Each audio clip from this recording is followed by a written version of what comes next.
Did you see some of the other images that were out with these guys on bumper cars and they took over an amusement park and they were having fun? I mean, they're trying to humanize themselves. And I agree. People are, vulnerable to this messaging without a doubt. And the point I made earlier, too, is once mainstream media starts buying into it, which they probably already are, then there's another way you're going to be subjected to it. And you mentioned kids. I mean, kids are getting bombarded every single direction they go. College, from professors, Hollywood, in elementary school right now. Here's the next thing that they're going to do to kids. They're going to segregate them on whether they're have been vaccinated yet. And the FDA hasn't approved the vaccine. And you're talking about 12. By the way, Culver City in L.A. just is the first school district in L.A. that is mandating that 12 and above have to be vaccinated to go to school. All right. They did that this week. Homeschool. Okay, What? Culver City School District. I used to work in Culver City. Yes. Right by Sony. I used to work correct. at Sony right at Bally's. But go ahead. So you got to get vaccinated if you're 12 and up? Yep, to go to school this year. They just came out with it yesterday or hell are we Tuesday. talking I about? know, and it'll fall like dominoes in the rest of LA. I guarantee. Here's what I'm trying to what's the formula? People come to America for options and choices. How do you lead with force? Mm-hmm. For years we took flu shots and we took vaccines. It was a choice. Yeah. You took it. This is when you do force. It's not a marketing strategy that's effective. Yeah. Plus, those vaccines were FDA approved. I think you get a lot of people that are just a little bit afraid of the fact that it's not FDA approved. Although it could happen, I heard, by the end of August. But yeah, that's what kids are dealing with right now. Well, look, to go back, and that's a whole nother ball of wax, man, that the segregation that they're doing right now and the stratifying of society between the obedient and the disobedient is something that's really, really troublesome. But look, I have to admit, and maybe the reason, Pat, that I feel the way that I feel about this is because after 9/11 happened, I grew up in the shadow of the towers. I became, there's no other way to say it, like Islamophobic. I really did. I for a long time, for years after, I was one of these dudes that was like, nah, screw Muslims. They're all the same. They're this and that. Like they destroyed these people. And dude, I was wrong. I was young, and I was flat out wrong. So when it comes to this, I have to wonder, man, like so much of what's going on in Afghanistan is the fault of our government. George Bush, Dick Cheney, Donald Rumsfeld, the entire, establishment regime, for whatever reason, whether it was oil, whether it was access, whether it was poppy, whatever reason, we were there we weren't there for the right reasons, and we destroyed an entire generation, man. And this is our cross to bear in some ways. And I'm not pro-Taliban. I got to say that as loud as I can again.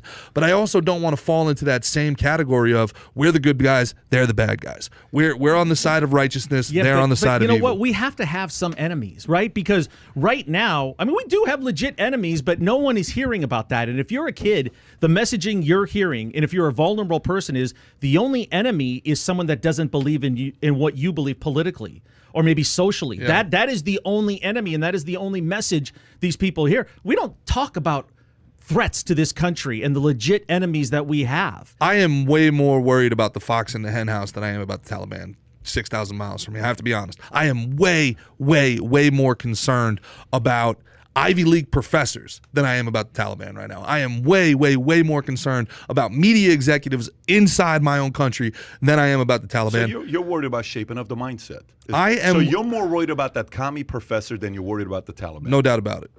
No doubt about it. So you are the Shah. You're thinking like the Shah. You're worried about a mindset spreading.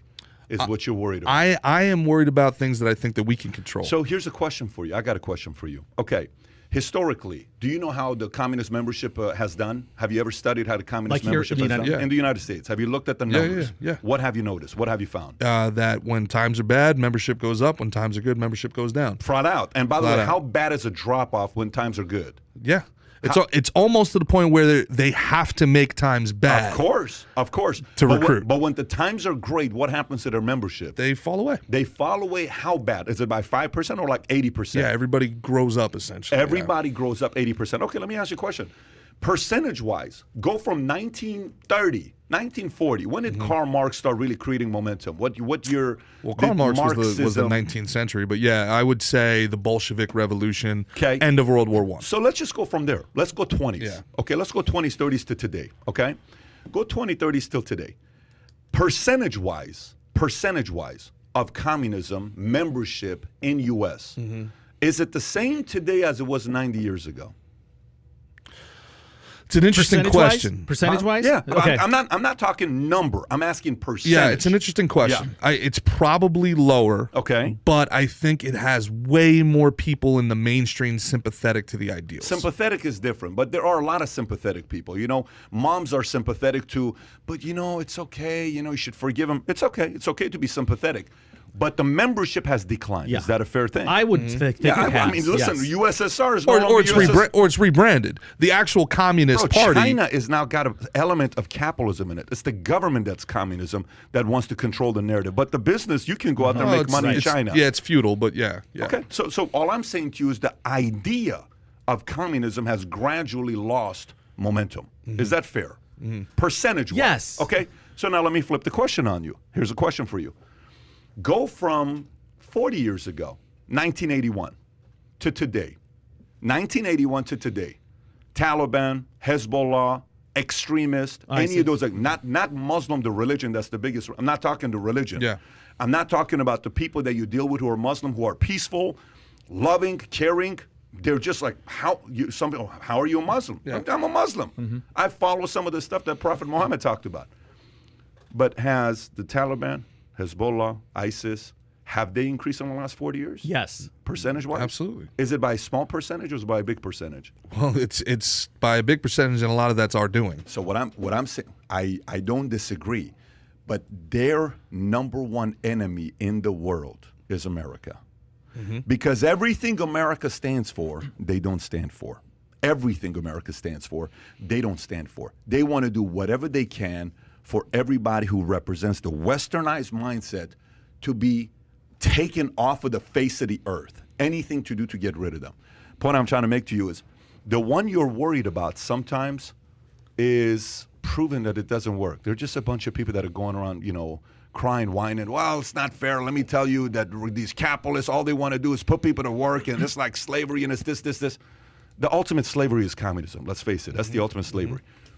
But the one you have to worry about is guys like this. So for me, when they're okay with them creating this kind of momentum, just look at the percentage of growth the last 40 years. It validates what we have to really be careful with. They flat out hate you. Right. They don't not like you. No. They hate you. They want you dead. They wish you were not here. It's a very different mindset. So if you enjoyed this little short segment from the podcast that we did, here's another short segment to watch. Or if you want to see the entire podcast, click over here. Take care, everybody. Bye-bye.